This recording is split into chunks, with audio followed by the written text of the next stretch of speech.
వెతలు తీరును, కృపలు దొరుకును, సాటి లేనిది యేసుని నామం.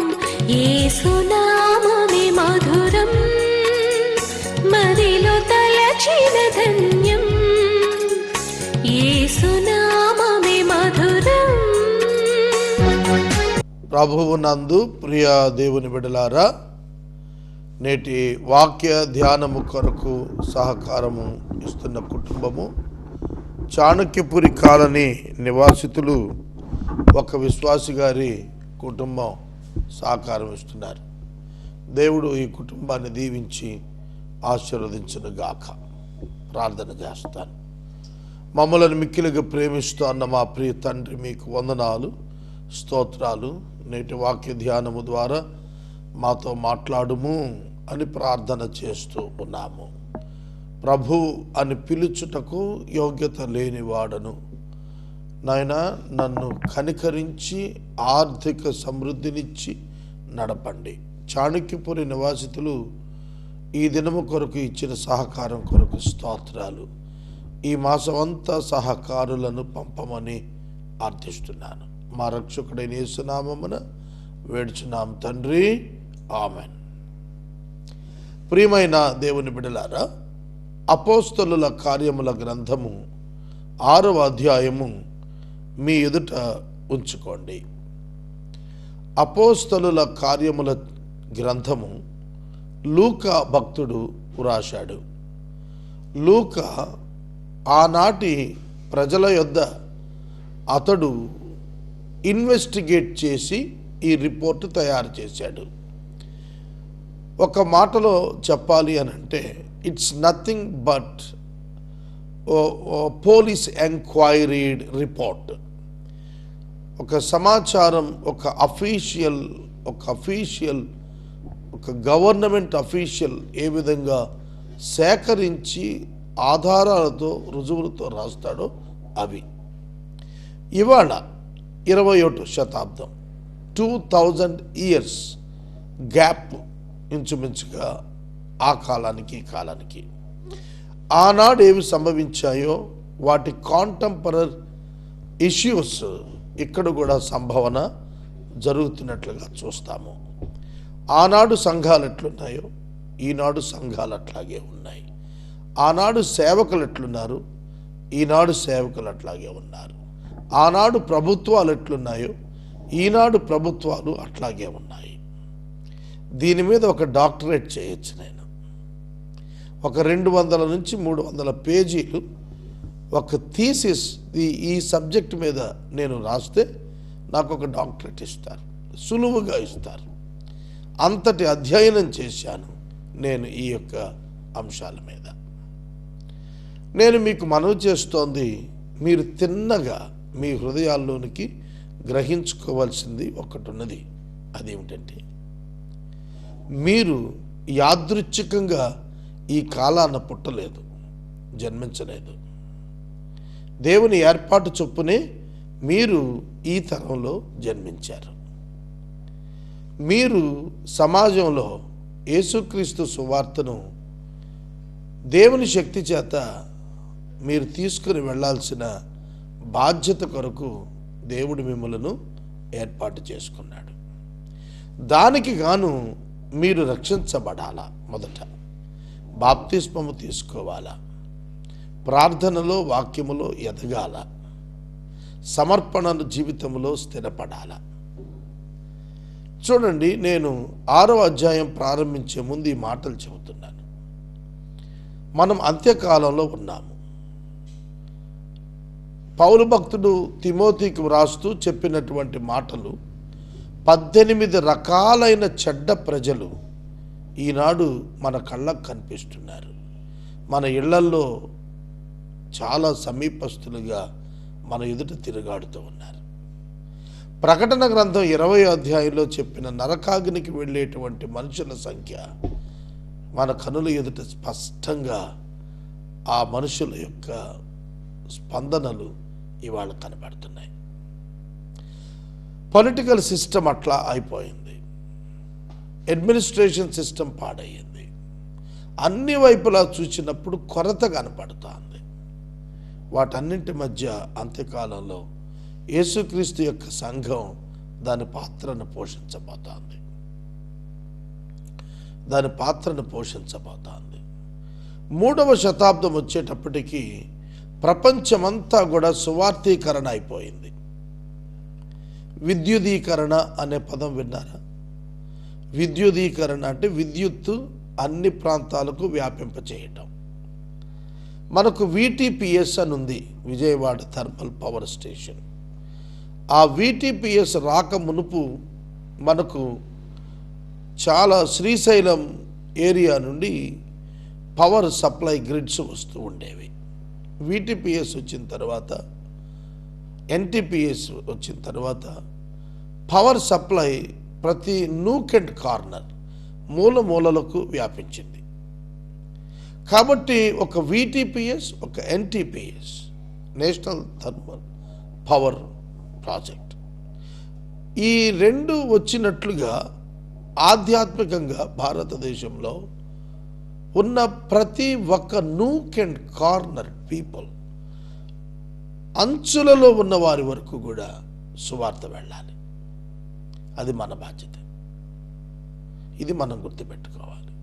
దాని కొరకే నేను 2018వ సంవత్సరాన్ని సమర్పించాను.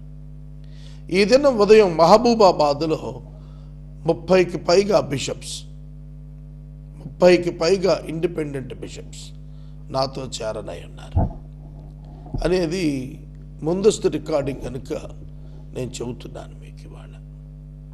ప్రియమైన సహోదరుడా, సహోదరి, this is the last hour. ఇది చివరి ఘడియగా నేను భావిస్తాను. ఎందుకంటే సువార్త ఇంకా మన దేశంలో చేరాల్సి ఉంది. ఇక 6వ అధ్యాయంలోకి వెళదాం. ఆ దినములలో శిష్యుల సంఖ్య విస్తరిస్తూ ఉన్నప్పుడు అనుదిన పరిచర్యలో తమలోని విధవరాండ్రను చిన్నచూపు చూచారని హెబ్రీయుల మీద గ్రీకు భాష మాట్లాడు యూదులు సనగసాగిరి. అప్పుడు అపోస్తలులు దానికి వారు ఒక సొల్యూషన్ చూపించారు. అక్కడ ఒక సమస్య ఏర్పడింది. This is the church of Jesus. ఇది యేసు యొక్క చర్చ్, సంఘం. కానీ మనుషులే, రక్షించబడిన వారే కానీ మనుషులే. Baptised but human. రక్షించబడ్డారు, బాప్తిస్వం తీసుకున్నారు, కానీ మనుషులే. హెబ్రీ, గ్రీకు డిఫరెన్స్ వచ్చేసింది. తమలోని విధవరాండ్రను చిన్న చూపు, అనుదిన పరిచర్య.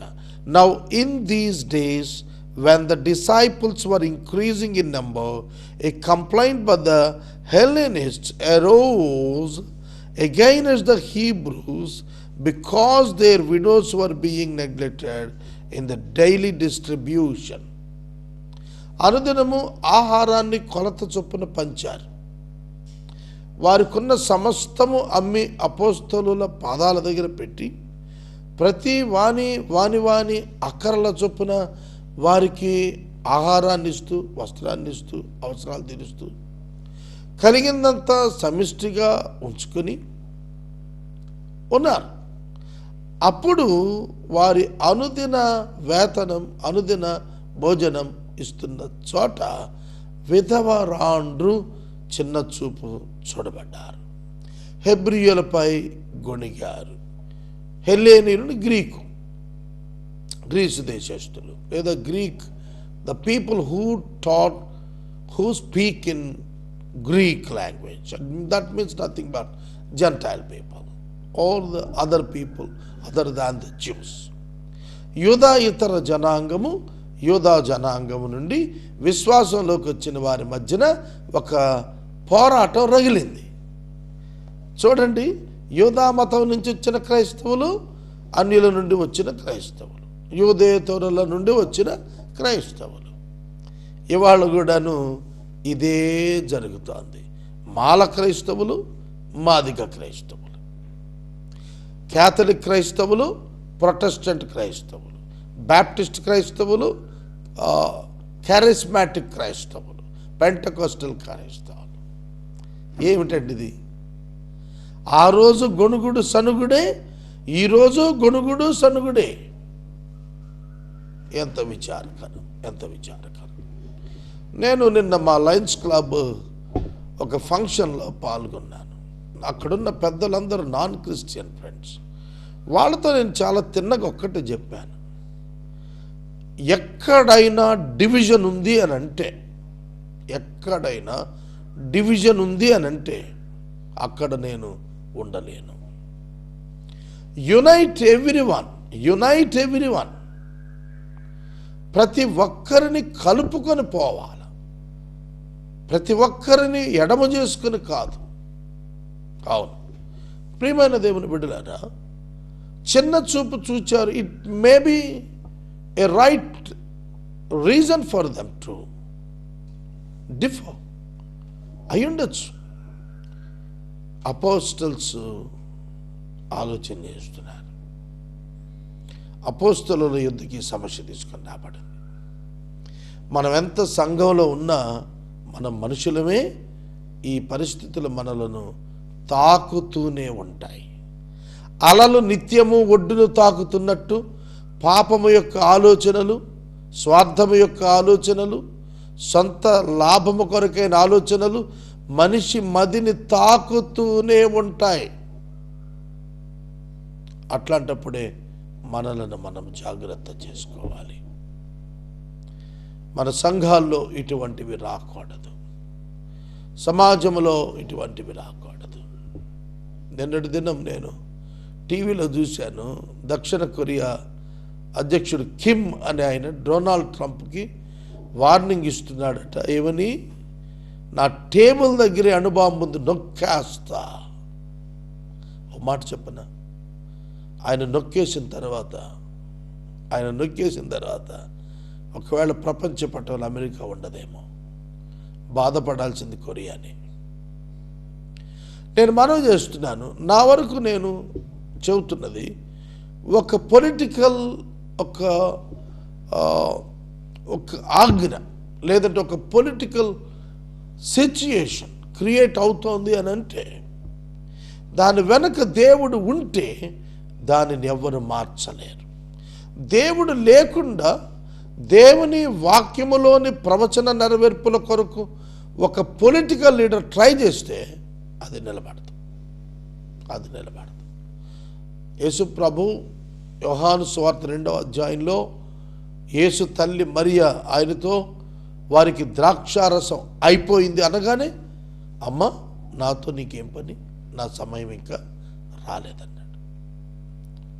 ఆయన సమయం ఇంకను రాలేదు గనుక ఆయన వారికి పట్టుబడలేదు, తప్పించుకొని పోయెను అనుంది. కాలం వచ్చినది గనుక ఆయన వచ్చి సమర్పించుకున్నాడనుంది.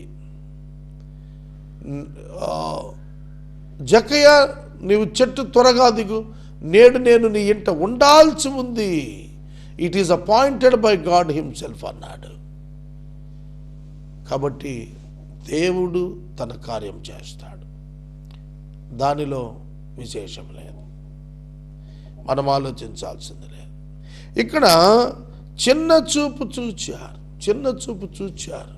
విధవరాండ్రను ఇవాళ్ళకి చిన్న చూపే చూస్తున్నారు. ఏమి కల్చర్ అంటే ఇది, వెరీ బ్యాడ్ కల్చర్. విధవరాలు ఎదురొస్తే శుభం జరగదా? నేనైతే ఐ లైక్ ఇట్, నేనైతే ఎదురు రప్పించుకొని వెళ్తా. ఏమవుతుంది? విధవరాలు కూడా మనిషి కాదా? వారికి మనసు ఉండదా? వారికి ఆలోచన ఉండదా? వారు గౌరవనీయులు కాదా? Shame on this part. Society, సమాజం 21వ శతాబ్దంలో ఇంకా ఇట్లాంటి పిచ్చి తలంపులు చేస్తుందంటే దానికి మూలమైనటువంటి బోధ అరికట్టబడాల్సిందే. మూలమైనటువంటి ఆ కల్చర్ని తీసేయాల్సిందే. ఇవాళ తలాక్ పేపర్ తీసిన వెంటనే ముస్లిం యువతులు స్వీట్స్ తినిపించుకుంటున్నారు. ఎంతకాలంగా హ్యూమన్ రైట్స్ ఇల్లీగల్గా అణిగిపోయినవి అని భావించారో మహిళలు, దాని పక్షంగా గవర్నమెంట్ స్టెప్ తీసుకుంది. ఇవాళ అది రిలీజియస్గా ఒకవేళ గవర్నమెంట్కి మైనస్ అవుతుందనే విశ్లేషణలు వచ్చాయి. కానీ మహిళకైతే ఒక సెక్యూరిటీ దొరికింది. దానిలో విమర్శ లేకపోలేదు. ఏమంటే ఈ తలాక్ కూడా చెప్పకుండా వెళ్ళిపోయే వాళ్ళు కూడా ఉంటారు అని, విడిచిపెట్టి వెళ్ళిపోవచ్చు కదా, చట్టం ఉంది కాబట్టి. కనుక పరారయ్యే భర్తలు కూడా ఉంటారని ఒక వాదన వినిపించింది. ఒకటి మాత్రం వాస్తవం, ఒక రిలీజియస్ కాన్సెప్ట్ని టచ్ చేసి గవర్నమెంట్ చట్టం చేయగలిగింది. అర్థమవుతుంది? కాబట్టి ఇవాళ మనం ఆలోచన చేయాలి. ఒక మనిషిని బాధ పెట్టే ఏ అంశము కూడా మన ఎదుట జరగకుండా జాగ్రత్త తీసుకోవాలి. విధవరాండ్రు చిన్న చూపు చూడబడినప్పుడు అక్కడ అపోస్టల్స్ స్పందించి ఆ సమస్యను తొలగించడానికి ఏర్పాట్లు చేశారు. Everyone should be respected. ప్రతి వాడు గౌరవించబడాలి, ప్రతి వాడు ఈక్వల్గా ట్రీట్ చేయబడాలి, ప్రతి వాడు కూడా మనిషే, అతని రైట్స్ అన్నీ కూడా నెరవేర్చబడాలి. ప్రియమైన దేవుని బిడ్డలారా, Bible is very clear in it. వీళ్ళని చిన్న చూపు చూడండి, వీళ్ళని సెకండ్ గ్రేడ్ సిటిజన్స్గా చూడండి అని బైబిల్ ఎక్కడ ఎప్పుడు ఎన్నడూ చెప్పలేదు. దేవుని నీతి గొప్పదండి, దీనిని అర్థం చేసుకోవాలి. అపోస్తలుల యొద్దకు శిష్యుల సమూహాన్ని పిలుచుకున్నారు. అపోస్తలు తమ యొద్దకు శిష్యుల సమూహాన్ని పిలుచుకున్నారు. ఏమండి, ఇవాళ మీ యొద్ద పరిచర్య ధర్మాన్ని చేసేటువంటి ఒక శిష్యుల సమూహం ఉన్నదా? ఆలోచించి చెప్పండి. అపోస్తలులు శిష్యులను పిలిచారు. మీ యొద్ద పరిచర్య చేసే సోదరులు ఉన్నారా? నా దగ్గర ఉన్నారు. నాకు కుడి ఎడమలుగా ధర్మలింగేశ్వరరావు గారు, అలాగే శ్రీనివాసరావు గారు నిలబడ్డారు. వీరిద్దరూ కూడా నేను శిష్యులు అనను, అన్నలు అంటాను. అక్కడ స్పిరిచువల్ లాంగ్వేజ్ అయితే శిష్యులు అనాలి. ఇప్పుడున్నటువంటి పరిస్థితుల్లో నేనైతే అన్నగారు అనే పిలుస్తాను. నా పరిచర్య భారం అంతా మోస్తారు. నిజంగా ఇది ఆశ్చర్యం. అలాగే ఇప్పుడు నేను బిషప్స్ కౌన్సిల్ పెట్టాను. దానిలో నాకు మనోజ్ అని ఒక అన్న దొరికారు, రెవరెండ్ మనోజ్. ఆయన నా భారాన్ని, నా కార్యాలయం భారాన్ని మోస్తున్నాడు. వాళ్ళు పిలిచారు, అపోస్తలు పిలిచి ఏమన్నారో తెలిసిన, మేము దేవుని వాక్యము బోధించుట మాని ఆహారము పంచిపెట్టుట యుక్తము కాదు. అపోస్తలుల యొక్క మేనేజ్మెంట్లోనే ఈ ప్రాబ్లం వచ్చింది. ఇక మీరు ఇష్టపెట్టేయండి. దీనిలో మీకు విషయం చెప్పనా అండి, ఎంత భక్తుడు అడ్మినిస్ట్రేట్ చేసినా ఈ విధమైనటువంటి చిన్న చిన్న తప్పిదాలు ఆపటం సాధ్యం కాదు. కాబట్టి ఏదో పరలోకం నుండి దిగి వచ్చినట్టు ఎవరు మాట్లాడబాకండి. క్రైస్తవ కళాశాలలు కానీ, క్రైస్తవ సంస్థల్లో కానీ, క్రైస్తవ వైద్యాలయాల్లో కానీ, క్రైస్తవ పాఠశాలలో కానీ అడ్మినిస్ట్రేషన్లో లోపాలు ఉంటాయి. మనుషులం మనం కదా అని చెప్పి కాదు, వాటిని సరి చేసుకునే తత్వంలో ఉండాలి. అపోస్టల్స్ చెప్పారు, మా పని ఇది కాదబ్బా, అసలు distributing food is not our duty, proclaiming the gospel is the duty. మేము సువార్త ప్రకటించాల్సిన వారంగా ఉన్నాం తప్ప మేము ఇట్లా ఆహారాలు పంచేవాళ్ళం కాదు. ఇప్పటికీ నేను అదే చెబుతాను. నా మిషన్ ఏంటంటే ఇవాంజలిజం. నా మిషన్ ఉద్యోగాల కోసం పోరాటము, నా మిషన్ ఆర్థిక సమానత్వం కోసం పోరాటము, నా మిషన్ సౌభ్రాతృత్వం కోసం కృషి చేయటం కాదు. నా మిషన్ సువార్థీకరణే. సువార్థీకరణ ద్వారా ఇది సాధ్యమవుతుంది అనేది నేను నమ్మినటువంటిది. దాని కొరకే పనిచేస్తున్నాను. కనుక దేవుని ఆత్మతో జ్ఞానంతో నిండుకొని మంచి పేరు పొందిన 7 మనుషులను మీలో ఏర్పరచుకోండి. Now the choice is yours church. సంఘమా, మీలో నుంచి ఆత్మతో జ్ఞానముతో నిండిన వారు. చూడండి, ఆత్మతో నిండిన వారు, జ్ఞానముతో నిండిన వారు, మంచి పేరు పొందినవారు, good conduct. Therefore, brothers, pick out from among you 7 men of good reputation, full of the Spirit and of the wisdom, whom we will appoint to this duty. Duty, ee pani, not the work, it's the duty. What is the difference between the work and the duty? Duty, బాధ్యత. Duty బాధ్యత. Duty responsibility.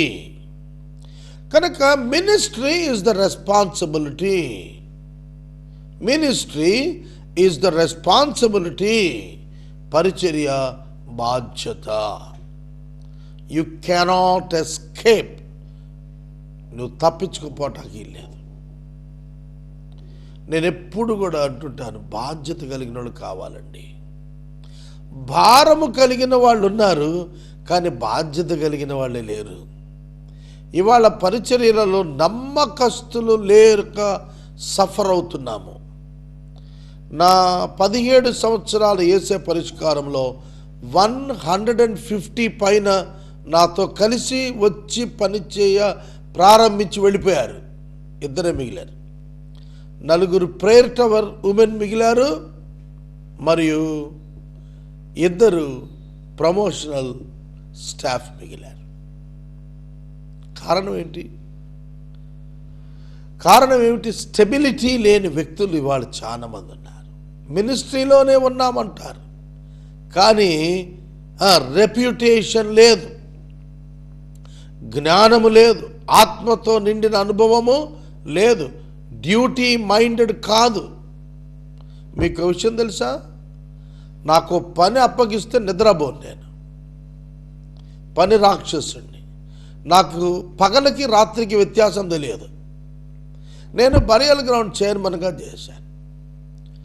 ఇప్పటికీ కూడా ఏదైనా ఒక burial ground problem ఉంటే, even in the dark night, late nights, I used to visit the burial ground Eluru city. మీకు అనిపిస్తుంది వీడేమిటా అని. అర్ధరాత్రి 1 గంట 2 గంటలకు లైట్లు తీసుకుని బరియల్ గ్రౌండ్కి వెళ్ళి కూర్చున్న రోజులు ఉన్నాయి. నేను యూ కాంట్ బిలీవ్ దట్. చాలామంది భయపడి పారిపోతారు. లేదు, మా అసిస్టెంట్ని తీసుకుని వెళ్ళి నేను కూర్చొని పని చేయించిన రోజులు ఉన్నాయి. ప్రియమైన దేవుని బిడ్డలారా, it is the responsibility, great responsibility given by God. దేవుని చేత ఇవ్వబడింది. నేను సిబి స్టార్ట్ చేశాను. 18 మంది కమిటీ, ఒక్కడే పనిచేస్తున్నాను. 18 మందిలో రిలాక్స్డ్గా పనిచేస్తున్నాను, రిగరస్గా పనిచేస్తున్నాను. అర్థమైందా? 3 మాసాలు నిన్నటి దినానికి పూర్తయ్యి ఇవాళకి 330 నుండి 50 వరకు బిషప్స్ సిబితో కనెక్ట్ అయ్యి ఉన్నట్టుగా నేను చెబుతున్నాను. ఇంటరాక్షన్లోకి వచ్చిన వాళ్ళు 350 బిషప్స్ ఇండియాలో. అంచనా వేయండి. It is a duty. నా తల్లిదండ్రులు నాకు రోల్ మోడల్స్ ఈ డ్యూటీ విషయంలో. అమ్మ నాన్న ఉద్యోగాలు చేశారు. మా నాయన హై స్కూల్ హెడ్ మాస్టర్గా చేసి రిటైర్ అయ్యాడు. ఆయన ఉదయాన్నే 7 గంటలకు మోటార్ వెహికల్ లేని రోజున సైకిల్తో 15 కిలోమీటర్లు వెళ్ళి వచ్చేవాడు. అమ్మ మార్నింగ్ 7 o'clockకి డ్యూటీకి వెళ్ళి 11:30, 12కి వచ్చేది. మళ్ళీ మమ్మల్ని సముదాయించుకొని 2 గంటలకు డ్యూటీకి వెళ్ళేది. రాత్రి 7 o'clock మళ్ళీ రిటర్న్ వచ్చేది. నైట్ డ్యూటీస్ అయితే 7 to 7 వెళ్ళి వచ్చేది. వాళ్ళ పంక్చువాలిటీ, వాళ్ళ రెస్పాన్సిబిలిటీ. ఓ గ్రేట్ పీపుల్, గ్రేట్ పీపుల్. అలాంటి రోల్ మోడల్స్ కావాలి మనకి. ఆత్మతో జ్ఞానముతో నిండుకొని మంచి పేరు పొందిన మనుషుల్ని మీరు ఏర్పరచుకోండి, ఈ పనికి మేము నియమిస్తాము. ఇప్పుడు నేను ఒక పిలిపిస్తున్నాను, నాకు కూడా ఇట్లాంటి వాళ్ళు కావాలి. కంప్యూటర్ నాలెడ్జ్ ఉండి, బేసిక్ ఎడ్యుకేషన్ ఉండి, కంప్యూటర్ డిగ్రీ ఉండి ఉన్నవాళ్ళు, ఇంగ్లీష్ నాలెడ్జ్ ఉన్నవాళ్ళు 100 మంది కావాలి నాతో పనిచేయటానికి. 100 మంది కావాలి. ప్రార్థన. నేటి వాక్యోపదేశానికి చాణక్యపురి కాలనీ నివాసితులు సహకారం ఇచ్చారు. ప్రార్థన. మమ్మల్ని మిక్కిలిగా ప్రేమిస్తున్న తండ్రి వందనాలు. చాణక్యపురి కాలనీ విశ్వాసి గారి కుటుంబాన్ని దీవించండి. నేటి వాక్యము విన్న బిడ్డలను ఆశీర్వదించండి. నీ చిత్తమైతే నాకు 100 మంది ఎలక్ట్రానిక్ ఆఫీస్కి అనుగ్రహించండి. యేసు నామమున అడుగుచున్నాను తండ్రి, ఆమేన్. తండ్రి అయిన దేవుని ప్రేమ, కుమారుడైన యేసయ్య కృప